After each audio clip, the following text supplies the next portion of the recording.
ñoo xeex loolu moo tax bi ñu yegsee li ñu njëkk a def ci état mooy bu leen fàtte ni dañ ñoo fal ak programme président Bassirou Diomaye Diakhar Faye muy programme bu am solo bi ñu yegsee dañu ne programme boobu fokk ñu sotti ko parce que booy tëgg programme te yegseegoo ci nguur dina bëri information yoo xam ne yoroo ko te information yooyu dafa am solo pour nga mun a mottali programme bi loolu moo andi bi ñu yegsee rek ñu taxawal kuréel liggéey ci lu gaaw daa di andi document bi ngeen dégg ñu tuddee ko vision 2050 nga xam ne li ko defar yépp premier mot bi ba dernier virgule bi doomu Sénégal ñoo ko defar jéggaane wuñ ko bitim réew bi ñu defee programme boobu tënk ko ci ay axe bi njëkk ñu ne faw rek te yàgg naa la wax ni réew mi amul problème politique problème économique la am moo tax premier axe bi ñu ne faw ñu tabax une économie compétitive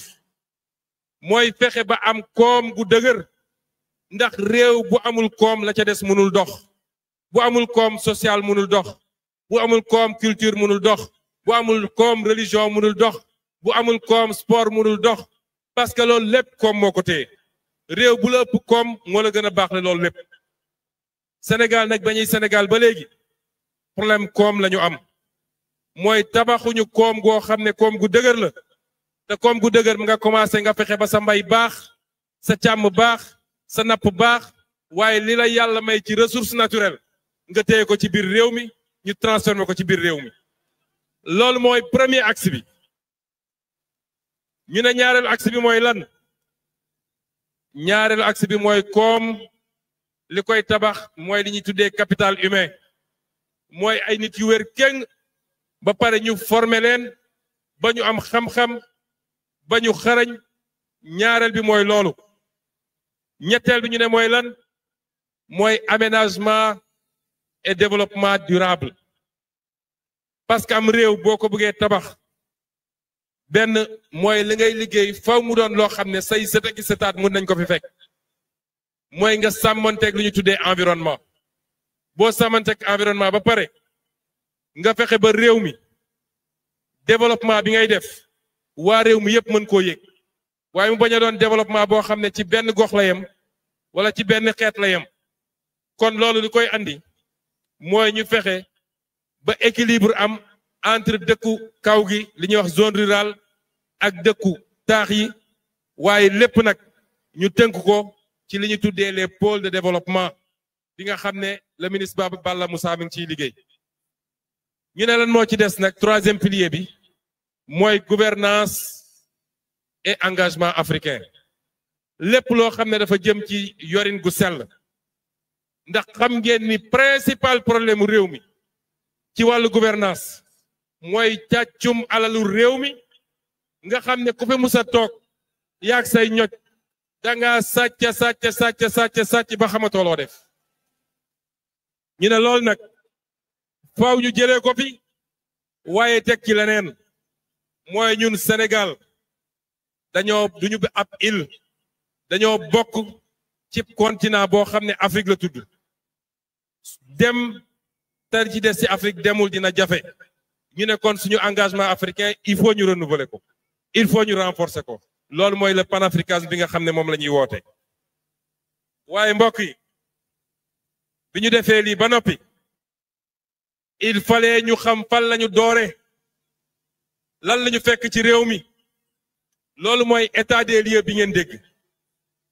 waaye bi ñu defee état lieu bi ba mu pare waaw laa njëkk a def conférence de presse ne leen nguur gi fi jóge dañoo waxul sénégalais yi dëgg nguur gi fi jóge dañoo dem lebal waaye jël li ëpp ci leb wala lu bari ci bor boobu nëbb ko ba feeñul ci suñu comptabilité publique feeñul ci suñu budget loolu amul lu ko gën a garaaw ci àdduna loolu haute trahison la xam ngeen li ñuy wax haute trahison parce que bàyyil nañ ñu fi situation boo xam ne ba suñuy sët ak suñuy sëtaat dinañ nekk fi di daw di fay bor boo xam ne ñoom ñoo ko làqoon ñu ne kon nañu defar état des lieux bor bi tey nee nañu ëpp na 130% ci PIB PIB mooy alalu réew mi c'est-à-dire bu ñu dajalee li ñu am ci alal yépp ci mbay mi ci napp gi ci ressources naturelles yi ci ay yépp facteur économique boo ko dajalee ñu ne lan mooy PIB Sénégal ñu ne war naa mat ay 30 milliards de dollars ñu ne loolu mooy suñu PIB 30 milliards de dollars masalan suñ koy xaw a xayma ñu ne bor bi ñu dem lebi ñun dafa weesu loolu fuuf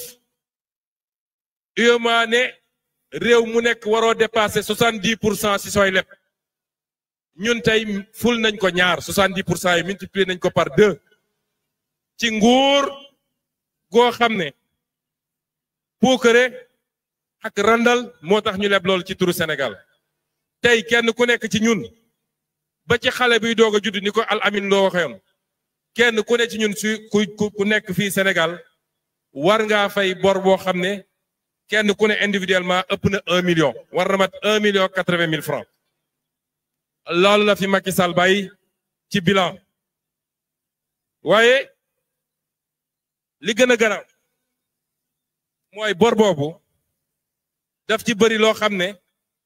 kenn xamul fu mu dugg ba tey ji dem leen ngeen lire rapport Cour des comptes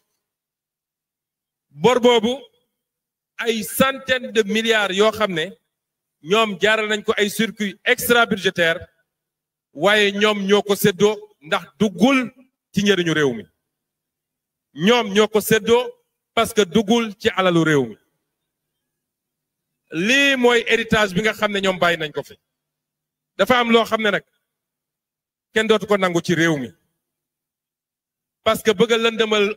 askan wi chaque jour nit jóg dem taxaw ci télé bu ko neex ne bor bi ñuy wax amul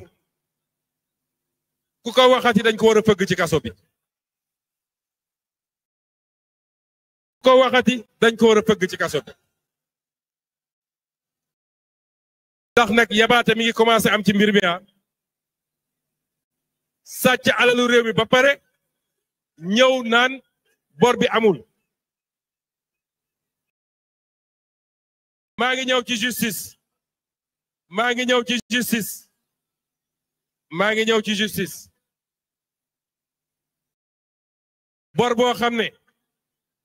daaw bi ma ko waxee ñoom ñëpp dañu ne waxu politique la Cour des comptes ñëw daa di firndeel ni bor bi lu am la Fonds monétaire international Banque mondiale BCEAO bii nga xam ne moom la ñu bokk ñun ñëpp muy suñu banque ñëpp dëggal ni bor bi am na ay document taxaw firndeel ko ay nit mën a taxaw fii Sénégal parce que nee nañu liberté d'expression la ñu am ne bor boobu amul ku ko waxati dañ ko war a fëgg ci kaso bi